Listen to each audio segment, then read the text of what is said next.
Hello everyone. तो हम लोग जो है उपन्यास की श्रृंखला को आगे बढ़ाते हुए जो है अब अगले उपन्यासकार को पढ़ते हैं। राजेंद्र यादव का जो है दोस्तों महत्वपूर्ण उपन्यास क्या है? प्रेत बोलते हैं। 1952 ईस्वी में जो है प्रकाशित इनकी रचना है। बाद में यह सारा आकाश नाम से प्रकाशित हुआ था। ठीक है, तो आप लोग इसको भी याद रखिएगा। प्रेत बोलते हैं उपन्यास किसका है? राजेंद्र यादव का। कब प्रकाशित हुआ? 1952 में। बाद में यह जो है सारा आकाश नाम से प्रकाशित हुआ था। फिर है अगला क्या? उखड़े हुए लोग 1956 ईस्वी में प्रकाशित हुआ। शह और मात, ये इनकी इम्पोर्टेंट है।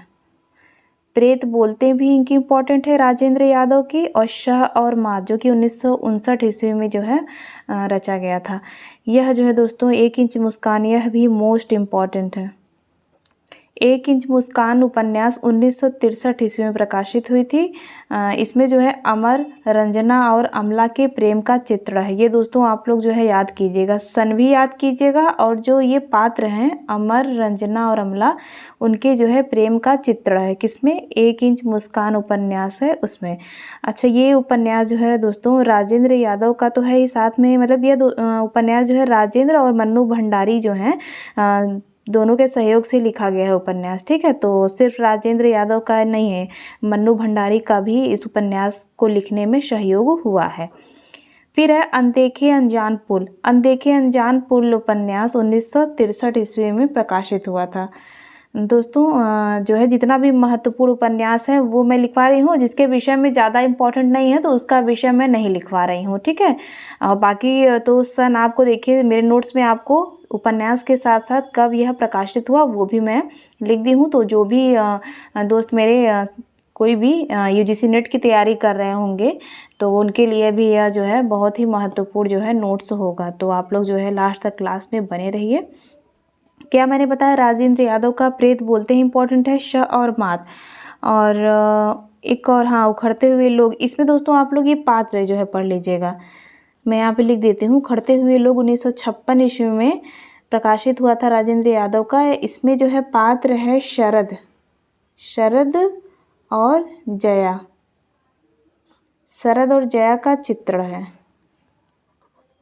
देखिए आपको एक ही जगह सब कुछ मिल गया, रचना मिल गई, कब प्रकाशित हुआ था, और जितने भी पात्र पूछ सकते हैं जिस भी रचना में, वो भी मैंने एक जगह यहाँ पे लिख दिया है। ठीक है, तो अब अगले जो है रचनाकार को पढ़ते हैं हम लोग।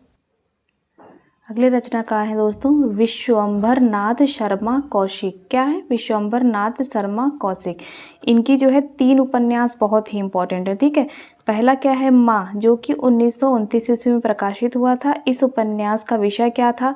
माँ उपन्यास में इन्होंने मध्यम वर्गीय परिवार का चित्रण करते हुए वेश्यालयों के वातावरण को प्रस्तुत किया है। ठीक है, ब्लैक पेन कहाँ गया? ब्लैक से लिखेंगे तो दोस्तों हाईलाइट रहेगा, आप लोग को भी समझ में आएगा। हाँ, माँ उपन्यास किसका है? विश्वंभर नाथ शर्मा कौशिक। 1929 ईस्वी में प्रकाशित हुआ था। इसमें माँ उपन्यास में इन्होंने मध्यम वर्गीय परिवार का चित्रण करते हुए वेश्यालयों के वातावरण को प्रस्तुत किया है। ठीक है, अब अगला क्या है? भिखारिणी भी 1929 ईस्वी में प्रकाशित हुई थी। इस उपन्यास में अंतरजातीय विवाह की समस्या को कथानक बनाकर जो है लिखा गया है। क्या? भिखारिणी उपन्यास। फिर है संघर्ष उपन्यास 1945 ईस्वी में प्रकाशित हुआ था। इसके अंतर्गत आर्थिक विषमता के कारण प्रेम की निष्फलता का चित्र है। तो दोस्तों विश्वंभर नाथ शर्मा कौशिक का जो है देखिए ये 3 ही उपन्यास हैं। ठीक है, माँ हुई और भिखारिणी और संघर्ष। ठीक है, तो आशा करते हैं दोस्तों आप लोग को यह नोट जो है काफ़ी मददगार रहेगा आपके कोई भी एग्ज़ाम हो दोस्तों। ठीक है, तो लगभग सारी चीज़ें मैं यहाँ पे लिख दे रही हूँ एक ही जगह, तो आपको आसानी होगी। बस आप लोग ऐसे पढ़ते रहिए अच्छे से। फिर है आगे, इनके भी बारे में जो है काफ़ी, इनके भी अभी तो हम लोग मान लीजिए उपन्यास पढ़ रहे हैं तो इसमें उपन्यास देखेंगे तो आगे की कहानियाँ भी हैं, नाटक भी हैं। ठीक है, तो सब हम लोग जो है पढ़ते हुए चलेंगे। तो अभी फ़िलहाल उपन्यास देख रहे हैं तो देखते हैं कि आगे का क्या उपन्यास है। आगे जो है दोस्तों ये जो है इनका नाम आगे किसने रखा, जैनेन्द्र। इनका नाम तो वैसे सच्चिदानंद हीरानंद वात्स्यायन, ठीक है, था, तो को आगे नाम दिया था किसने, जैनेन्द्र ने। देखिए मैंने यहाँ पे लिख दिया है, सच्चिदानंद हीरानंद वात्स्यायन को आगे नाम दिया था किसने, जैनेन्द्र ने दिया था। ठीक है, जो आगे है ये मनोविश्लेषणवादी उपन्यासकार हैं। दोस्तों यह भी प्रश्न पूछता है, मैं यहाँ पे जो है लगभग सबको लिख दी हूँ, जितने भी मनोविश्लेषणवादी उपन्यासकार हैं। आगे तो हैं ही, फिर है जैनेन्द्र, इलाचंद जोशी और देवराज भी हैं, वह भी जो है मनोविश्लेषणवादी उपन्यासकार के अंतर्गत आते हैं। यही हैं 4 इम्पोर्टेंट। ठीक है, तो ये भी आप लोग जो है इनकी, जैसे मैंने बताया था कि जितने भी उपन्यासकार हैं उनकी क्वालिटियाँ भी पढ़िए कि वह किस पे ज़्यादातर जो है अपना रचना को लिखते थे। ठीक है, तो आगे जो थे वे थे क्या, मनोविश्लेषणवादी उपन्यासकार। साथ में आप लोग इनका भी नाम याद रखिए, जैनेन्द्र, इलाचंद जोशी और देवराज। इनका जो है आगे जी का उपन्यास हम लोग पढ़ते हैं, कौन सा, शेखर एक जीवनी। शेखर एक जीवनी जो है 2 भागों में प्रकाशित हुई थी। ठीक है, आप ये भी याद रखिएगा कि प्रथम भाग कब प्रकाशित हुई, 1940 ईस्वी में, द्वितीय भाग 1944 ईस्वी में प्रकाशित हुई। प्रथम भाग में क्या है, नायक शेखर के कैशोर्य का वर्णन है। दूसरे भाग में शेखर के युवा काल की मानसिक स्थिति का अंकन। दोस्तों जिन भी जो है दोस्त लोगों ने नेट जेआरएफ का एग्ज़ाम दिया होगा या तैयारी करते होंगे तो वो देखेंगे कि आगे की जो ये उपन्यास है इसके बारे में हम लोग को डिटेल में पढ़ना है। ठीक है, तो अगर आप लोग बोलेंगे तो शेखर एक जीवनी की जो है मैं एक अलग से क्लास ले आऊँगी। काफ़ी अच्छा यह उपन्यास है, यहाँ से भी अच्छे अच्छे प्रश्न बनते हैं, कथन पूछ देता है और जितने भी पात्र हैं वो भी, बड़ा अच्छा उपन्यास है। तो फिलहाल अभी हम लोग यही देखते हैं आगे जी का क्या क्या उपन्यास है। तो डिटेल में आप लोग कहेंगे तो शेखर एक जीवनी का अलग से मैं क्लास दे दूँगी। फिर है अगला क्या, नदी के दीप। नदी के दीप उपन्यास इनका 1951 ईस्वी में प्रकाशित हुआ था। इसके पात्र हैं दोस्तों देखिए, रेखा, भुवन, गौरा। ठीक है, रेखा, भुवन, गौरा की प्रेम कथा नदी के दीप उपन्यास के पात्र हैं। 1951 ईस्वी में प्रकाशित हुआ था। ठीक है,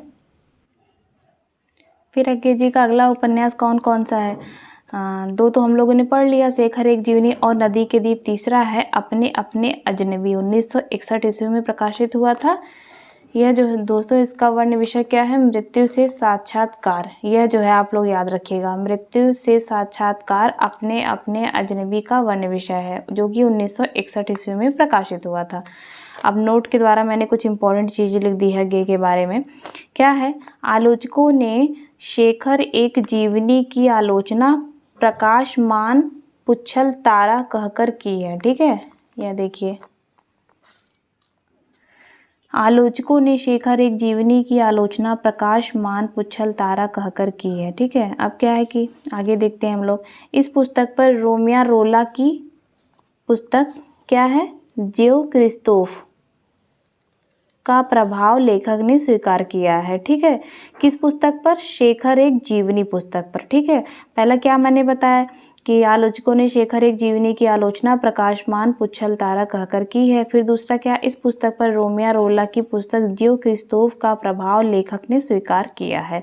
क्लियर दोस्तों। फिर आते हैं हम लोग अमृतलाल नागर। अमृतलाल नागर का भी उपन्यास, यहाँ से भी प्रश्न बहुत अच्छे से बन के आता है। तो क्या है, इन्हें जो है, जो इनका जो उपन्यास है दोस्तों, इनके उपन्यासों को रामविलास शर्मा ने हिंदी के गैर मानक के रूप का पिटारा कहा है। देखिए, ये जितने भी महत्वपूर्ण कथन है दोस्तों वो भी मैं यहाँ पे इस क्लास में आपको नोट्स के माध्यम में मिल जाएगी। बस आप लोग को क्या करना है, आप लोग को रेगुलर मेरी वीडियो ऐसे दोहरा के जितना भी मन करे पढ़ते रहिए। मैं फिर एक बार करती हूँ, जहाँ से आपको समझ में आए, जितनी भी चीज़ मिले सब पढ़िए। ठीक है, एग्ज़ाम क्वालिफाई होने से मतलब आप लोग को रखना है, जहाँ से ज्ञान मिले, जो चीज़ समझ में आए वो चीज़ पढ़ते रहिए।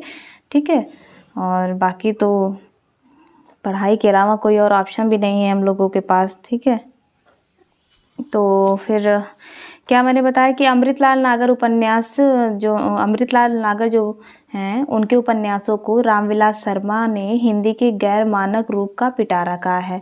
ठीक है, तो प्रश्न पूछ सकता है कि अमृतलाल नागर के उपन्यासों को किसने हिंदी के गैर मानक रूप का पिटारा कहा है, तो रामविलास शर्मा ने कहा है। इनकी जो है पहला उपन्यास क्या है अमृतलाल नागर का? महाकाल, जो कि 1947 ईस्वी में रचा गया। यह जो है दोस्तों बाद में 1970 में इसका शीर्षक बदलकर भूख कर दिया गया। किसका? महाकाल का।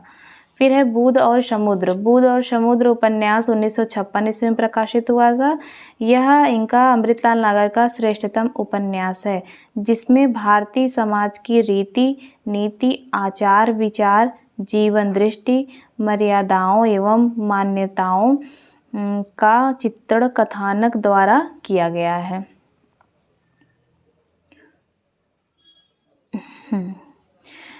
ठीक है दोस्तों, तो क्या क्या हम लोगों ने पढ़ लिया? अमृतलाल नागर का महाकाल उपन्यास, बूंद और समुद्र उपन्यास। फिर है, देखिए आप लोग देख रहे होंगे कि जितने मुझे मतलब इम्पोर्टेंट जो भी वैसे तो सारी रचना पढ़िए, लेकिन सबका विषय तो जल्दी नहीं पूछता। जिसका विषय पूछता है जिसके अंतर्गत घुस के, वो मैंने यहाँ पे लिख दिया है। तो बूंद और समुद्र का देखिए यहाँ पे लिखा हुआ है। फिर अब देखिए ये रचना है, इसके बारे में तो बस आप रचना पढ़िए, इनका सन याद कर लीजिए। शतरंज के मोहरे 1959 ईस्वी में प्रकाशित हुआ था। सुहाग के नुपुर 1960 ईस्वी में। अमृत और विष 1966 ईस्वी में।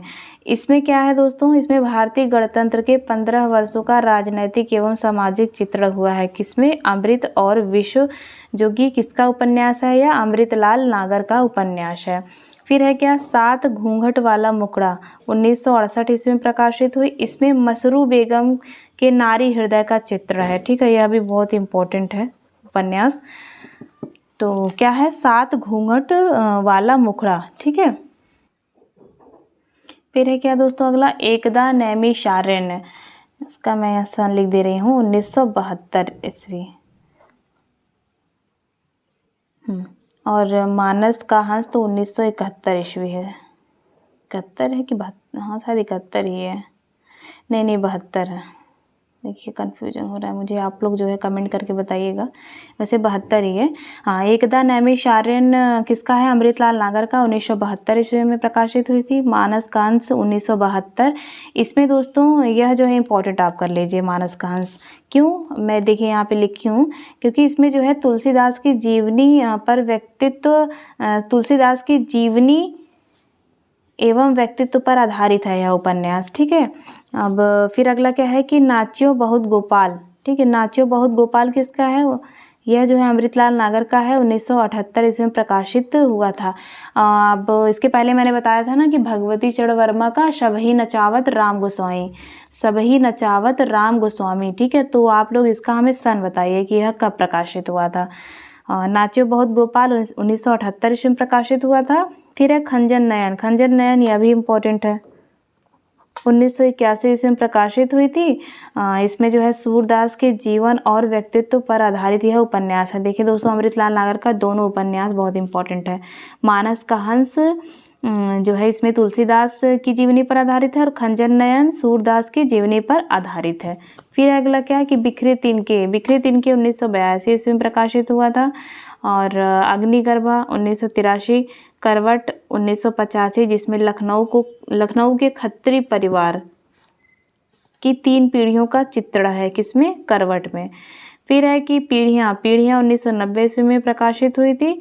इसमें जो है करवट उपन्यास के अगले चरण के रूप में जो है यह प्रकाशित हुआ था, पीढ़ियाँ उपन्यास। तो दोस्तों अमृतलाल नागर का जितना भी उपन्यास मैंने बताया सब आप लोग जो है रट जाइएगा। फिर है अगला क्या? जैनेंद्र।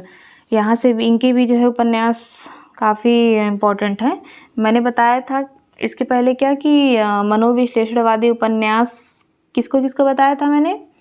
आगे जैनेंद्र, इलाचंद्र जोशी और देवराज। ठीक है, तो जो जैनेंद्र हैं, जैनेंद्र कुमार को हिंदी में मनोविश्लेषणवादी उपन्यास का जनक कहा जाता है। ठीक है, ये याद रखिएगा। फिर क्या है? डॉक्टर गोपाल राय के अनुसार इलाचंद्र जोशी को हिंदी में मनोवैज्ञानिक उपन्यास का पुरस्कर्ता माना गया। ठीक है, ये देखिए हिंदी में मनोवैज्ञानिक उपन्यास का पुरस्कर्ता माना जा सकता है।